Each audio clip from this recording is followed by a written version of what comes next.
master, nandito na tayo sa ating van ulit. At yan, mga masilyahan, lilihain ko na yung minasilya ko kahapon. Ayan sa taas. So tayo ngayon, madugong lihaan. Yan ang gagawin ko ngayon.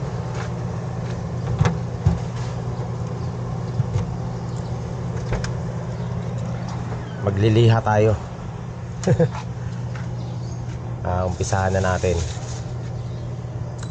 So meron akong tools. Ito, simpleng tools lang to, pero very effective to. Ang gagawin natin, ganito yan. Ibabalot natin yung liha dito. Ang purpose niyan, para hindi masakit sa kamay magliha. Kasi pag kamay lang yung ginamit mo, sakit sa kamay.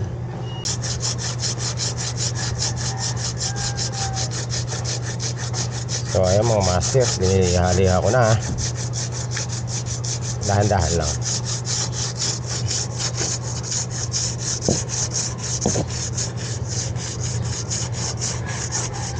Medyo mahaba-haba din yung lilihain natin.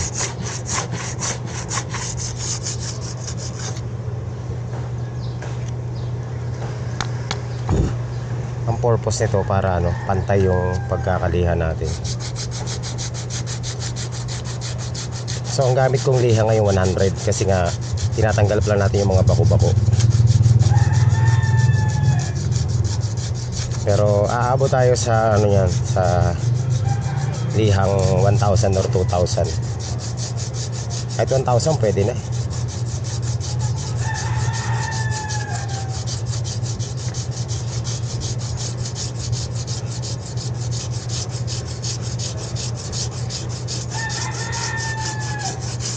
Dapat pala wet sanding. Hindi pa to final kahit na liniliha ko kasi tawag nito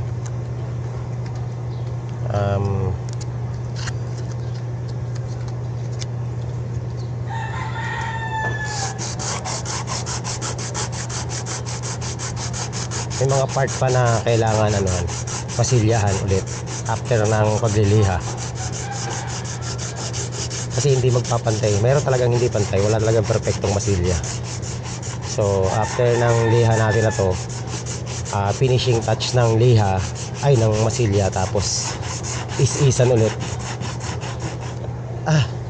Namamalay ako. Nakasabit lang kasi ako dito sa sa gilid.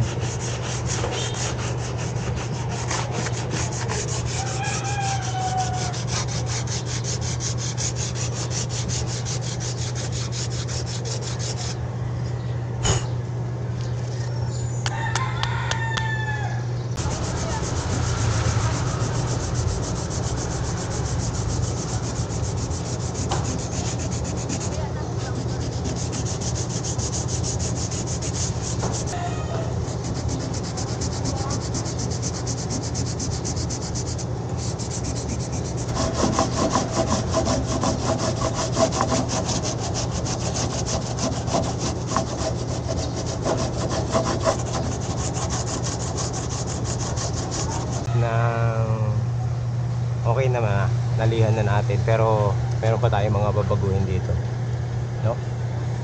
Ayan, at least natanggal na natin yung mga sobra-sobra. So ayun mga master, grabe ang init na.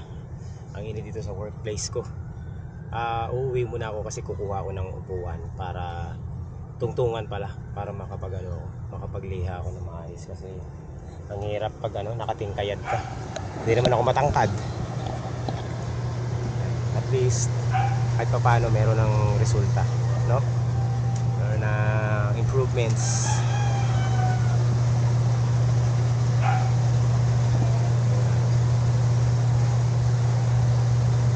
So pero may babaguhin pa ako. Bali pinupulido ko na lang yung gawa ko kasi para hindi kasi yung pagkakalatero hindi pantay. So syempre masilya na mag-a-adjust dyan. Ayun, tayo na yung gagawa, mag-a-adjust. Ayusin natin to. Konti na lang naman to, pero madugong lihaan pa to. Pero at least hindi na yan kakalawangin, no?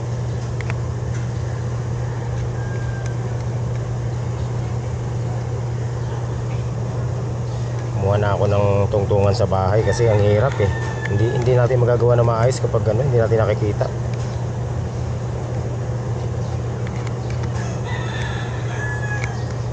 At ang technique na ginagamit ko ngayon mga master, daliri technique. Kasi yung mga kantuhan na letter U, kailangan ano, dadaliri mo na lang yan.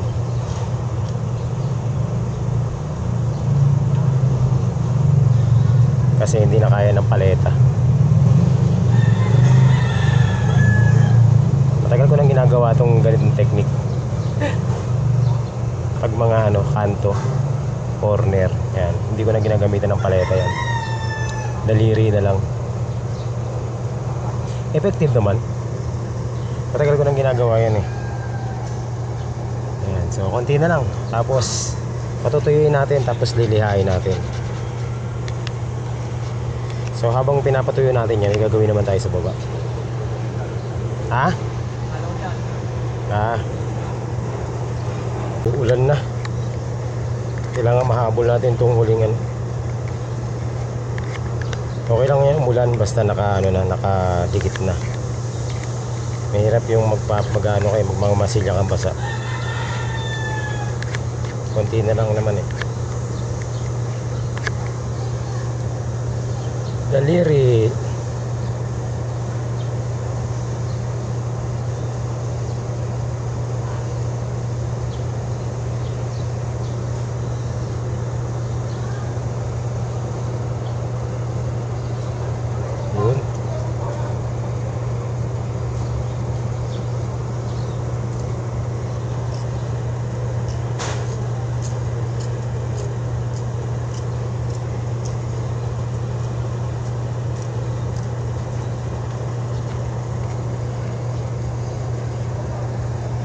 So ayun mga master,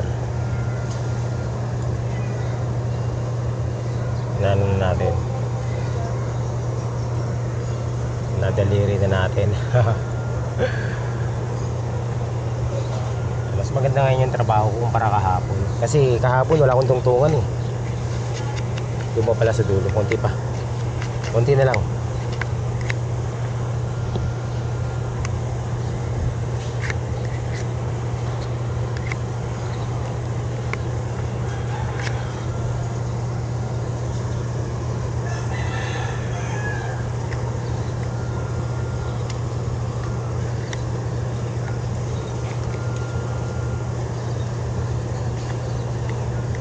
So malaking tipid din mga master no, kung ikaw na lang magdi-DIY.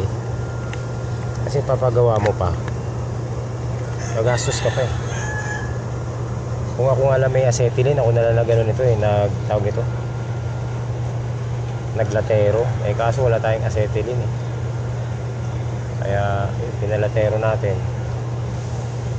gastos tayo ng 3.5. Kung may TIG welding lang ako, dapat nag-TIG na lang ako, no?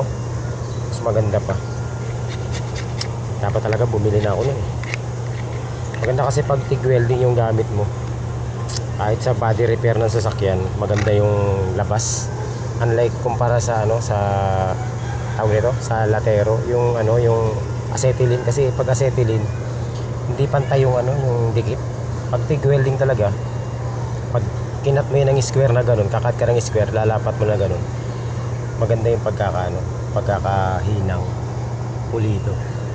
Unlike sa latero, yung yung acetylene, hindi ganun hindi ganun kapulido. So yun ang disadvantage kapag acetylene. Alright, so yan mga master, patutuyuin na lang natin to, tapos lilihain natin mamaya na. Okay na yan. Nakabit ko na bago pa umulan para hindi na tayo mahirapan. Nalilihain ko muna bago natin ikabit yung 3M. Tapos pupunasan natin ng basahan natuyo.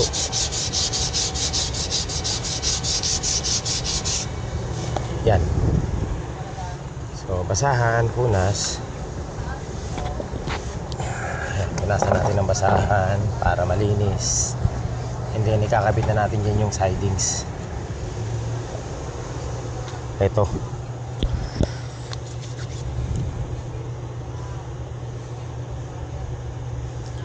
Huwag ka muna umulan. Kasi pag umulan, yari tayo dito. Hindi natin makakabit to.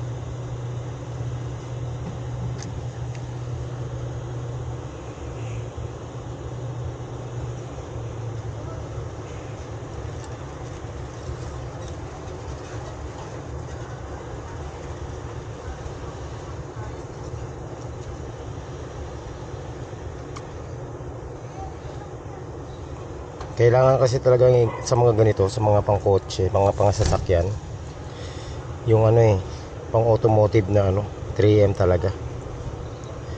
Kasi pag gumamit ka ng 3M na hindi automotive, malalaglag.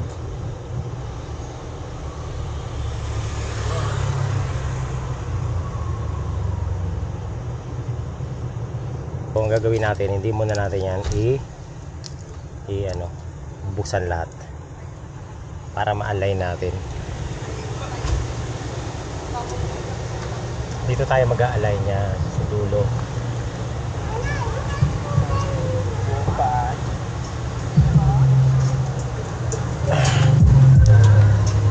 Oh, konti pa. Ayan. So pag yan na-align na, didikit na natin yan. Ganyan. Yun.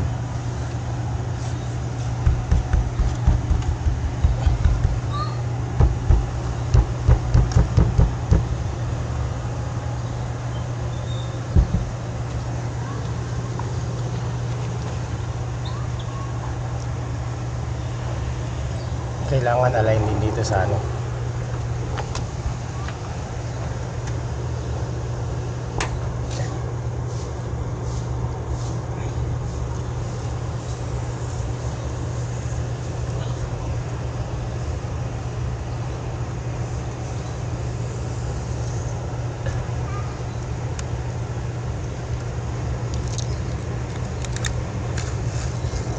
yun ang technique mo, master. Ilahe mo sabay-sabay.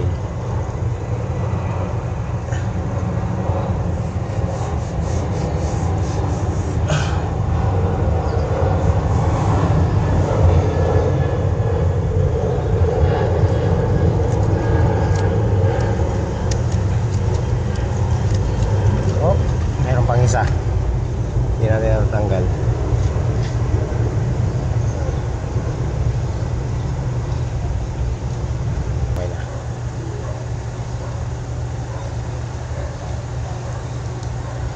Okay. Ayan, kakit. Alright. Very nice. Okay.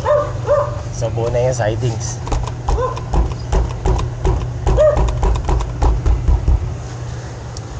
Yan na yung rubber sa sidings.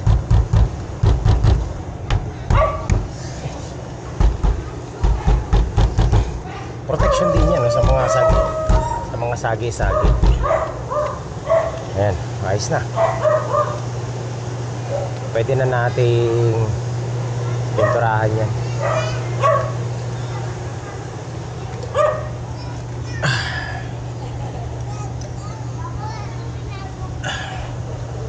Ayan. Okay. Very nice quality.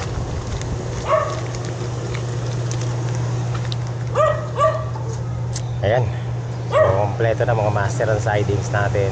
Rubber sidings ba tawag dyan? Hindi ko alam eh. Basta yun na yun.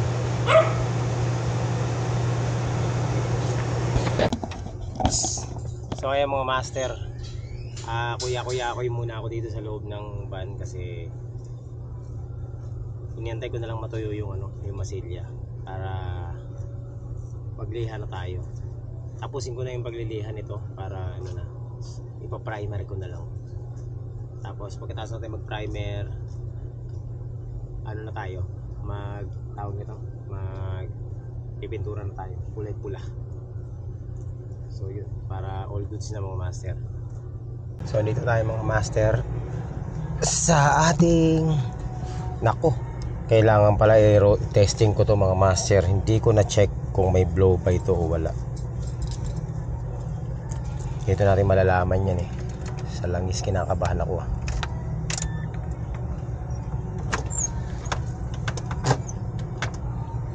Tingnan natin ah. Sana walang blow by.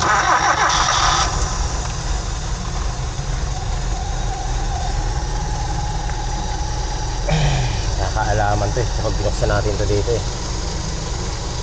Pag may usok, pag may talsik ng langis.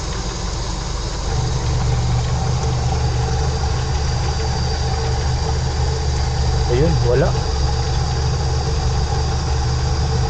Very nice.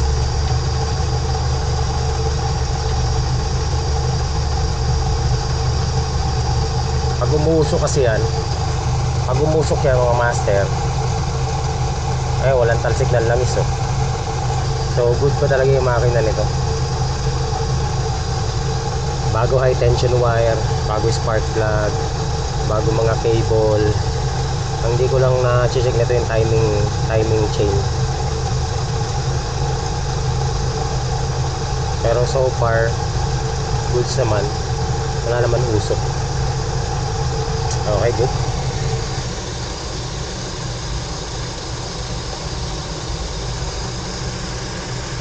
Checkin lang natin yung langis. Ang layo kasi ng dipstick eh. Doon pa sa may driver seat eh. Yung langis, level ng langis. Hirap kasi nakasiksik tayo dito. Ang hirap. Yeah. Kalang. So yan mga master, yan. Siksik tayo dito. Checkin ko yung langis. Yes. Very good. Where are you?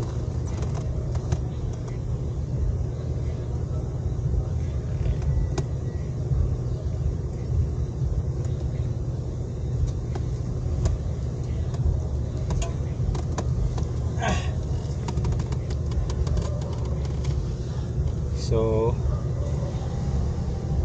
okay, malinis pa yung langis, nasa pool pa. So goods pa mga master. Pwede pang ibiyahe na malayo to.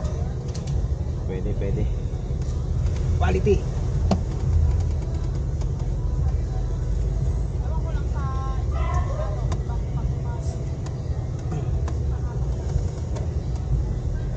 Hirap i-access no Ito mahirap sa van. Ito ang hindi maganda sa van mga master. Yung pag-access sa makina, no? Kasi talagang madugo. At mayroon tayo nakitang problema. Yung ng intake niya. Yung hose, ayun oh. Merong punit. So pwede natin i-DIY yan or palitan natin. Pero DIY ko muna. Dami natin gagastusin dito. Power steering fluid. Checkin din natin. Baka kasi wala nang laman.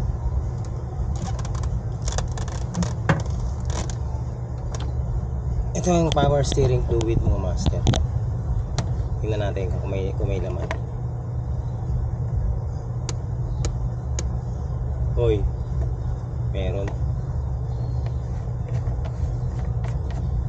Okay, so importante na natin no, na napapamiliarize tayo sa mga components nito kasi pag hindi natin alam baka madali tayo. Mahirap na. So ano pa ba? Ngayon mamaya tatapusin na natin yung yung ating minamasilya. Pupunta muna ako ng hardware kasi bibili ako ng liha na 1,000 kasi yun ang pang final natin.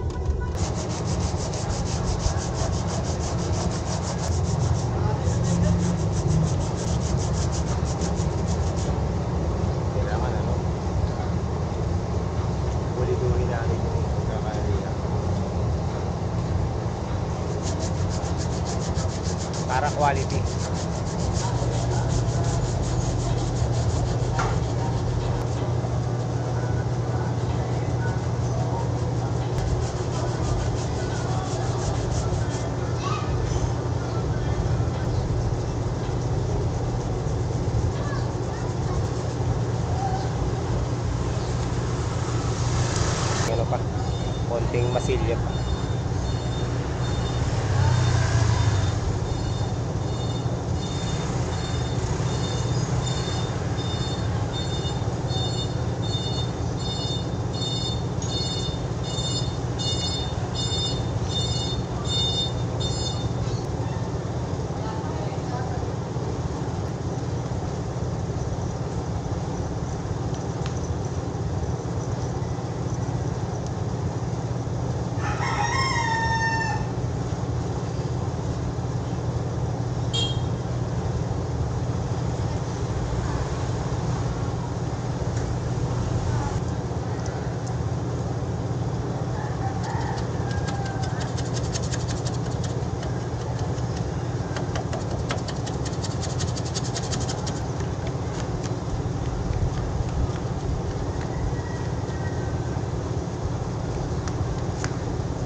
Ayan, so yung mga master, nabigyan ko naman yata ng hustisya yung ano, yung kurbada ng ano, ng sasakyan, no, yung kantuhan. Kasi kailangan ano, may balik natin yung kanto na maayos. So tingin ko na ano naman natin, no, na bigyan naman natin ng hustisya yung kanto. Konting ano pa, konting polish pa.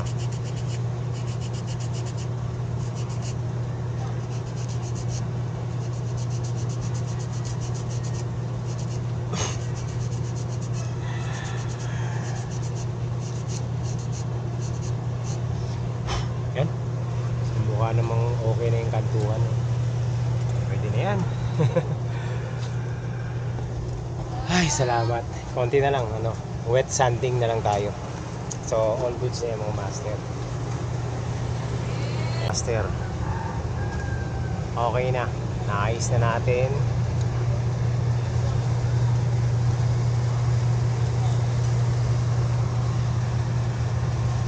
Alright. So, ayan, naayos ko na. Wet sanding na lang tayo. Tapos, after natin mag wet sanding, ano yan, ready na for primer yon.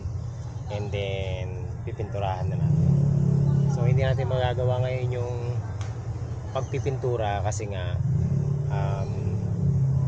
ulan. So pwede tayo mag wet sanding na lang. So saglit na lang, saglit na lang yung wet sanding na yan.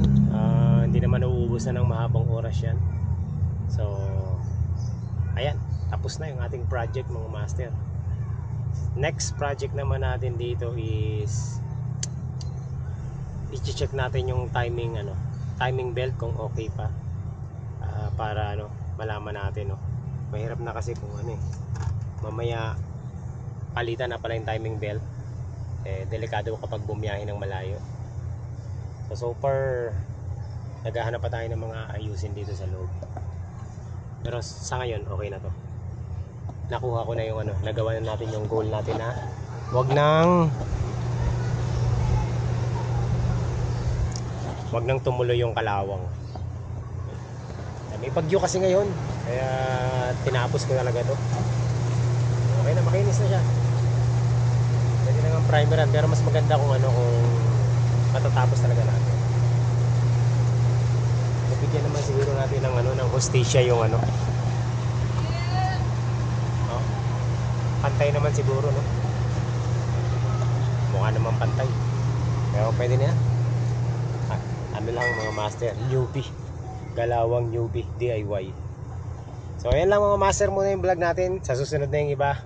At maraming salamat sa sumama dito sa ating maiksing video. So update lang to dito sa ating soon to be camper van.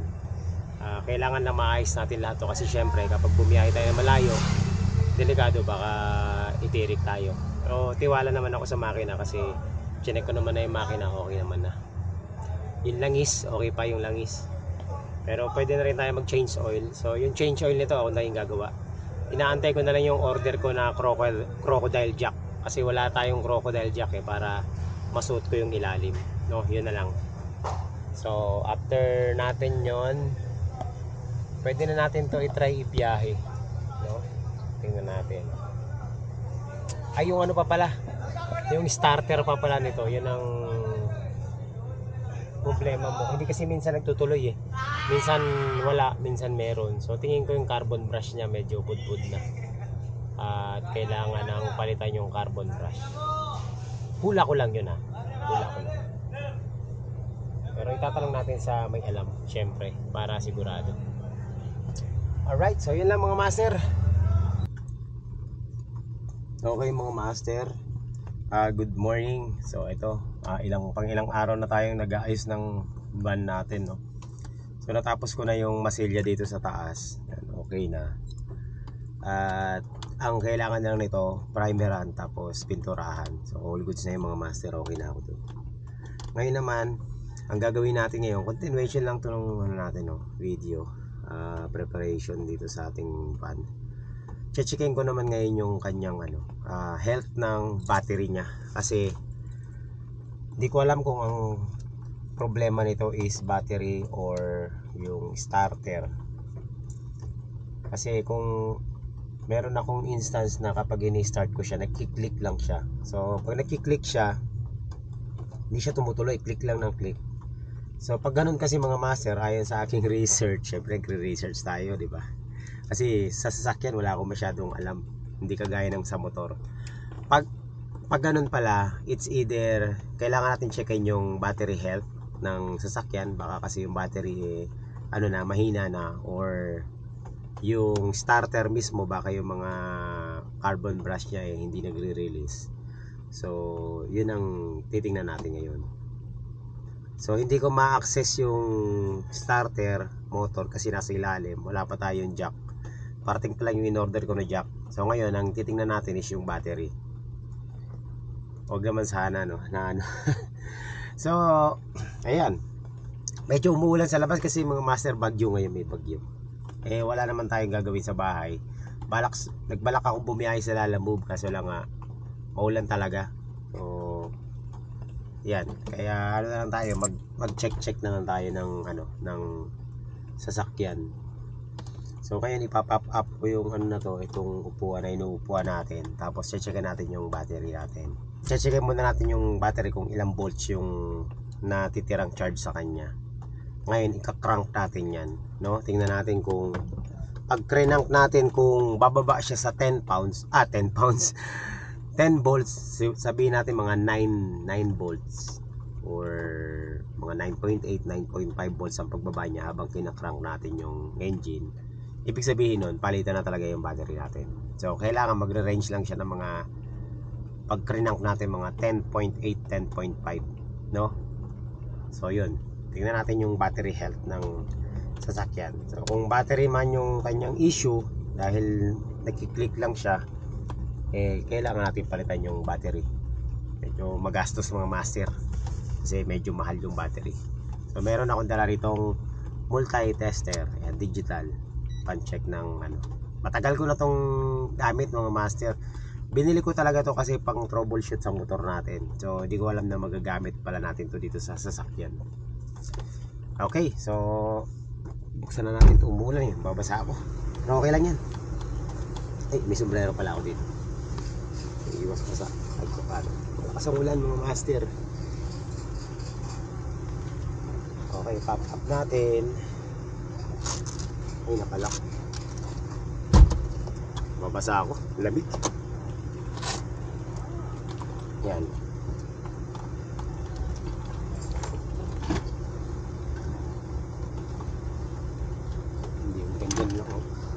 wala akong pantukod eh.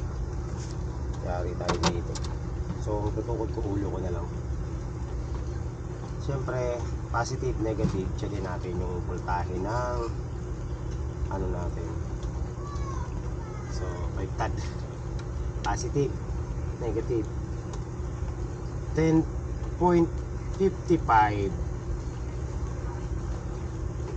alam na. So titingnan natin. Ayan, kaya pala siya mahina talaga. Ayan mga master, oh. So in short, kaya siya nagka-crank lang na gano'n. Alam mo yung charge niya. Ayan lang, oh. 10.55 lang. So let's see kung aandar to mga master. Alam na ang problema agad.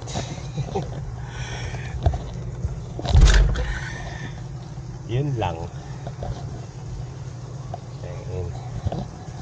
Battery. Wala, okay na yan, tapos na yan.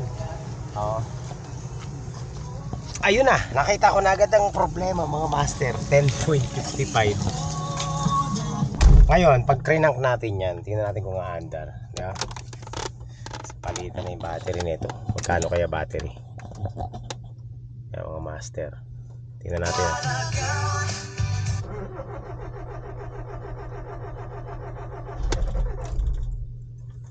Uy, napapandar naman yan, no? Ayan, oh. So, ganyan lang.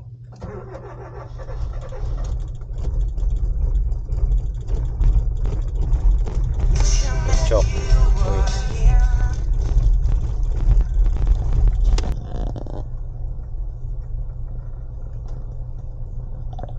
Okay. So, yan, meron siyang nakalagay coolant, eh. Umandar naman.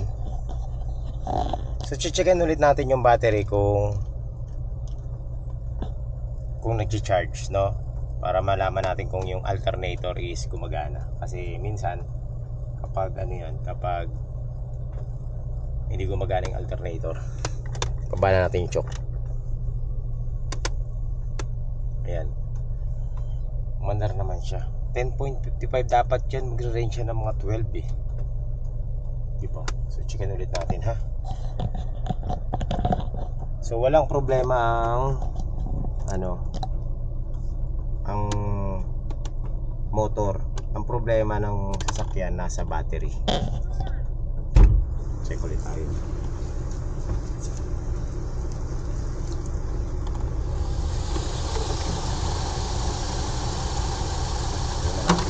Charge. Ulo na lang lagi yung ano ko. Okay, tingnan natin, ha. 14.28.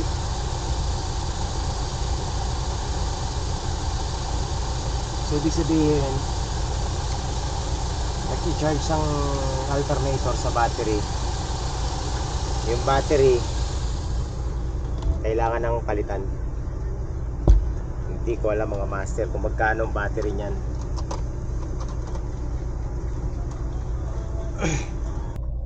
Agoy talaga. Ganun talaga mga master, mga pagluma yung sasakyan na nabili mo, marami ka talagang papalitan, no? Good thing kahit papaano nandiyan na si Google tsaka si YouTube at meron tayong guide. Okay, so mamaya checkin natin ulit. Tingnan natin kung nagkarga yung battery. Master, pinandar na natin siya ng mga ilang minuto. Kaya checkin natin kung nag-charge yung battery para malaman natin, no? Tapos i-start ko ulit, titingnan ko kung hanggang saan yung ng battery capacity ba. Yan. Oops. 11.28. So nag-charge naman yung battery, pero 11.28 lang ang kinarga niya. So hindi siya umabot ng 12. Talagang need na palitan to mga master. Wala nang reason. Ayan, 11.22. Ngayon ika-crank ko yung engine. Titingnan ko kung hanggang saan naabot to. So pakita ko sa inyo. Ayan. Yan na 11.19.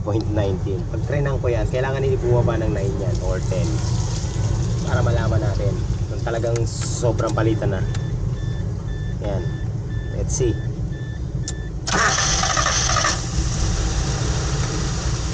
Nakita nyo?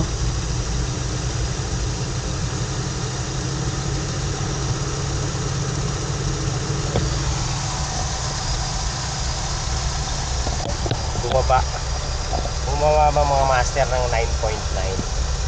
So in short, positive. Itong battery palitan na talaga. So ganitong size ng battery, 3SM ang size na to eh. Makakabili tayo nito sa battery shop ng 4,500. Yan yung estimate ko na presyo niya. 4,045 mga ganyan. So yun mga master, at least nalaman natin na palitan na yung battery.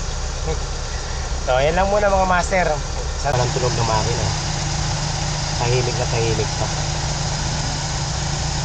no?